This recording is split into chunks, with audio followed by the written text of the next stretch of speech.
hari ini kita akan membahas mengenai frasa, lebih khusus lagi tentang frasa endosentris dan eksosentris. Nah, topik ini penting karena sering muncul dalam soal ujian maupun dalam praktik menulis dan berbicara kita sehari-hari.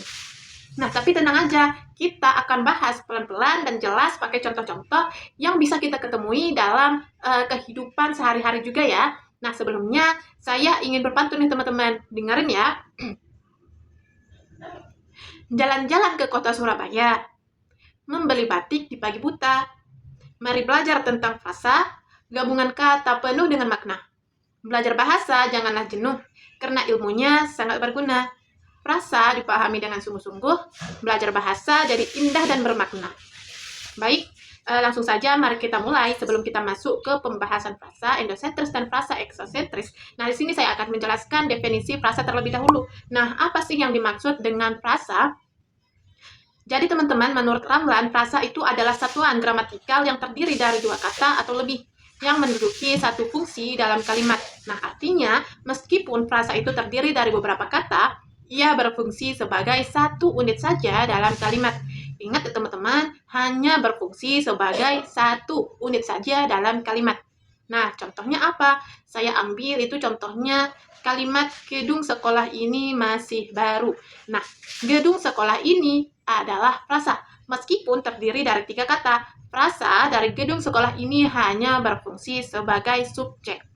Baik, saya lanjut ke slide berikutnya. Nah, di sini saya akan menjelaskan cara menentukan unsur pusat atau UP terlebih dahulu. Sekarang, gimana caranya kita tahu unsur pusat dari frasa? Nah, ada tiga cara nih teman-teman. Yang pertama itu yaitu cara buka tutup.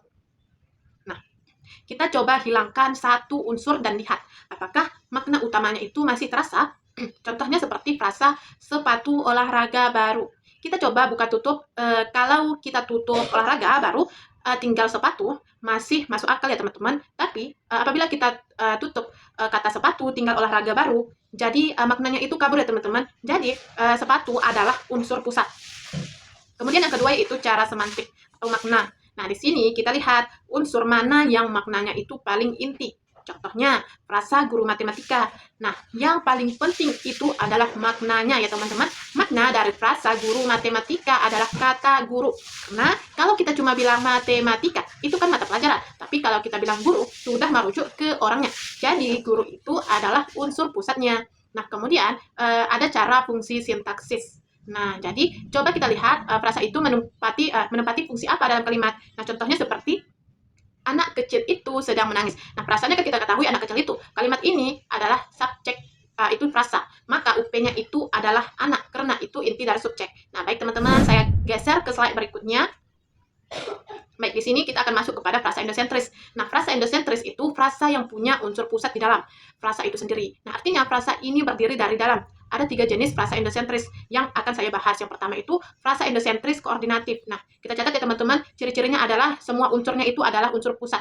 Unsurnya berdiri sejajar tapi mengacu pada hal yang berbeda. Kemudian biasanya pakai konjungsi dan atau contohnya seperti Ani dan Budi pergi ke pasar. Nah, kenapa ini endosentris koordinatif? Nah, Ani dan Budi itu adalah dua orang yang berbeda, mengacu pada hal yang berbeda.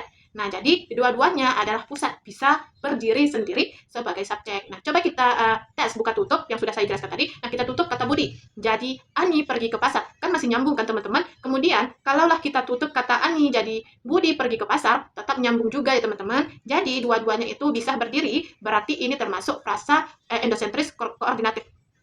Nah, yang kedua frasa endosentris atributif. Nah, kita catat ciri-cirinya itu ada satu unsur pusat dan ada satu lagi sebagai atribut atau keterangan tambahan.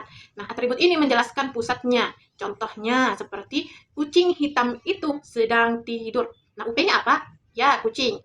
Hitam itu hanya menjelaskan jenis kucingnya. Nah, kalau kita tes dengan cara buka tutup, kucing sedang tidur. Itu nyambung ya teman. Itu nyambung nggak ya teman-teman? Kalau hitam itu sedang tidur, nah ini menjadi ambigu. Jadi, kucing adalah unsur pusat, maka ini adalah frasa endosentris atributif. Nah, yang ketiga yaitu frasa endosentris apositif. Nah, kita catat ciri-cirinya itu unsur-unsurnya merujuk pada hal yang sama. Kemudian biasanya itu berupa penjelasan tambahan yang identitasnya sama. Nah, contohnya seperti Pak Andi, kepala sekolah kami, hadir dalam rapat. Nah, Pak Andi dan kepala sekolah kami sama-sama merujuk ke orang yang sama. Lalu cara buka tutup, kita tutup kata kepala sekolah kami menjadi Pak Andi hadir dalam rapat. Itu kan nyambung, teman-teman. Lalu kita tutup kata Pak Andi. Jadi, kepala sekolah kami hadir dalam rapat. Nyambung juga kan, teman-teman? Nah, jadi dua-duanya itu bisa berdiri dan merujuk ke orang yang sama. Nah, kemudian kita masuk kepada frasa eksosentris. Nah, frasa eksosentris ini kebalikannya, teman-teman. Frasa eksosentris ini tidak punya unsur pusat di dalamnya, alias berdiri dari luar.